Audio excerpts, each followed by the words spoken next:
দেশনেত্রী তিনি সংগ্রামী ছিলেন, তিনি আপোষহীন ছিলেন, তিনি মানবতার নেত্রী ছিলেন, তিনি স্বাধীনতা সার্বভৌমত্বের প্রতীক ছিলেন, তিনি তারুণ্যের প্রতীক ছিলেন।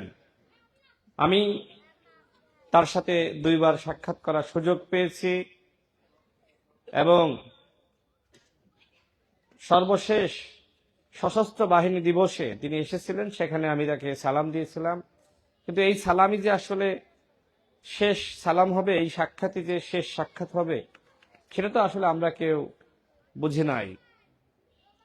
তিনি যে সময় কারারুদ্ধ হন, সুস্থ স্বাভাবিক অবস্থায় পায়ে হেঁটে হাসি মুখে তিনি কারাবরণ করেছিলেন। কিন্তু যখন তিনি গণঅভ্যুত্থানের পরে আমাদের মাঝে আসেন, আমরা তাকে হুইল চেয়ারে পেয়েছি, অসুস্থ অবস্থায় পেয়েছি। তিনি স্বাভাবিকভাবে মৃত্যুবরণ করেননি, তিনি হত্যাকাণ্ডের শিকার হয়েছেন। একজন সুস্থ স্বাভাবিক মানুষ এভাবে, দুঃখিত, একজন সুস্থ স্বাভাবিক মানুষ তিনি কারারুদ্ধ হলেন, এরপরে তিনি অসুস্থ হয়ে ফিরলেন। তার সংগ্রামী জীবন সম্পর্কে এখানে যারা আছেন আপনারা সবাই জানেন। তিনি তার এরশাদ বিরোধী আন্দোলনে তার যে আপোষহীন ভূমিকা, সেই ভূমিকা আমরা সবাই জানি।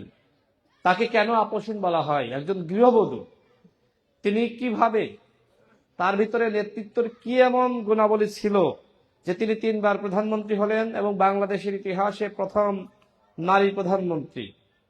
এবং তিনি যেভাবে আধিপত্যবাদ, আগ্রাসনের বিরুদ্ধে লড়াই করেছেন, তাকে দেশের মানুষ আজীবন মনে রাখবে।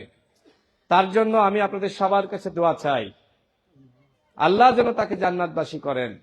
তিনি আমাদের ঝিনাইদহ 4 আসনে একাধিকবার এসেছেন। আপনারা কাছ থেকে তাকে অনেকে দেখেছেন না? দেখেছেন তো? এবং এই মুহূর্তে বিএনপির নেতৃত্ব দিচ্ছেন জনাব তারেক রহমান, শহীদ প্রেসিডেন্ট জিয়াউর রহমান এবং সাবেক প্রধানমন্ত্রী দেশনেত্রী বেগম খালেদা জিয়ার সুযোগ্য সন্তান।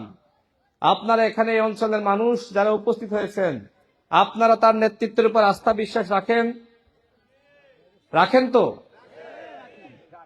এবং তিনি যে সিদ্ধান্ত নিয়েছেন, আমাকে আপনাদের কাছে পাঠিয়েছেন, তিনি একজন যোগ্য নেতৃত্ব।